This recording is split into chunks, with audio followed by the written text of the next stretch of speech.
वैष्णवा घरी सर्व काळ, सदा झणझणती टाळ. कण्या भाकरीचे खाणे, गाठी रामनाम नाणे. फराळासी पीठ लाह्या, घडी घडी पडती पाया. नामा म्हणे नेनती काही, चित्त अखंड विठ्ठल पायी. वारकरी संप्रदायातील एक मोठं नाव म्हणजे संत नामदेव. संत ज्ञानेश्वर आणि संत तुकारामांनी लावलेल्या विठ्ठल भक्तीच्या रोपट्याचं रूपांतर संत नामदेवांनी कल्पवृक्षात केलं. स्वतः संत नामदेवांनी वैष्णवांना अतिप्रिय अशा लाह्यांचा उल्लेख आपल्या या अभंगात केला आहे. आणि शेकडो वर्षांपासून सुरू असलेल्या पंढरीच्या वारीच्या प्रथेत आजही सामील होणारा प्रत्येक वारकरी आपल्या शिदोरीत आवर्जून बांधून नेतो या लाह्या, तहान लाडू आणि भूक लाडूच्या रूपात. या लाह्या म्हणजेच राजगिरा आणि हे तहान लाडू भूक लाडू म्हणजे राजगिराचा लाडू.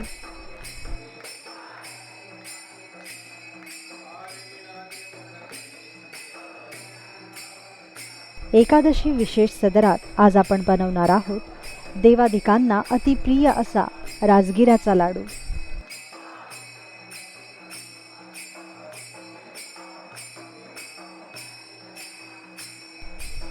राजगिराचा लाडू बनवण्यासाठी आपल्याला लागेल 100 ग्राम राजगिरा, 100 ग्राम चिक्कीचा गूळ आणि 3 ते 4 चमचे तूप. सर्वप्रथम एक जाड बुडाची लोखंडी कढई तापवायला ठेवा. कढई तापल्यानंतरच थोडा राजगिरा यात घाला आणि कपड्याने दाबून अशा प्रकारे राजगिरा फुलवून घ्या.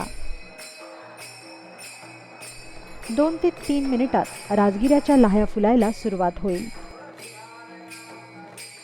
लक्षात ठेवा की राजगिराच्या लाह्या फुलवताना अगदी थोडा थोडा राजगिराच कढईत घ्यावा आणि कढई जर जास्त तापली असेल तर राजगिरा करपण्याची शक्यता असते. त्यामुळे मंद आचेवरच या लाह्या फुलवून घ्या किंवा कढई तापवून गॅस बंद करून घ्या आणि मग लाह्या फुलवा. थोडा थोडा करत अशा प्रकारे सर्व लाह्या फुलवून घ्या आणि मग या लाह्या परातीत काढून घ्या. आता याच तापलेल्या कढईत 1 ग्लास पाणी घ्या आणि यात गूळ घाला.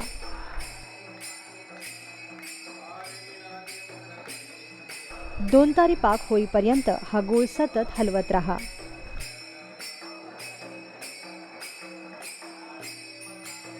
साधारणतः 5 मिनिटात गूळ वितळेल आणि पाक बनायला सुरुवात होईल. राजगिराच्या लाडूला कधीही चिक्कीचा गूळ वापरा. यामुळे राजगिराच्या लाडूचा रंग बदलणार नाही आणि जर तुम्ही चिक्कीचा गूळ वापरला नाहीत तर हा राजगिराचा लाडू हलकासा तांबूस होण्याची शक्यता असते. यानंतर एका लहानशा वाटीत गार पाणी घ्या आणि त्यात पाकाचे 2 थेंब घाला. जर हा पाक गुळाला चिकटला तर समजा की गुळाचा 2 तारी पाक तयार झाला. पाक तयार झाला की मग यात फुलवलेल्या राजगिराच्या लाह्या घाला आणि 2 ते 3 मिनिटांसाठी हे मिश्रण चांगलं परतून एकजीव करून घ्या.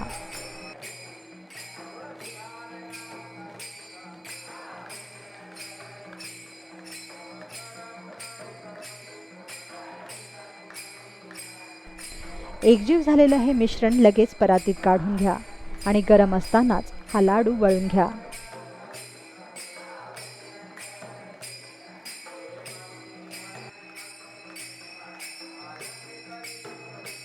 लक्षात ठेवा की लाह्या थंड झाल्यावर लाडू वळता येणार नाहीत. त्यामुळे हाताला तूप लावून गरम असतानाच राजगिऱ्यांच्या या लाह्यांचे लाडू वळून घ्या.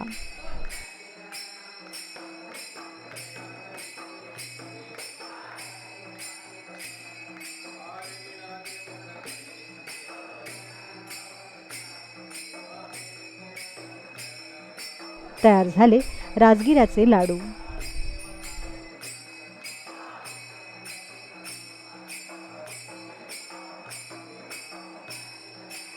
विठुरायाच्या या आवडत्या लाडवाची चव येत्या एकादशीला तुम्हीही अवश्य घ्या.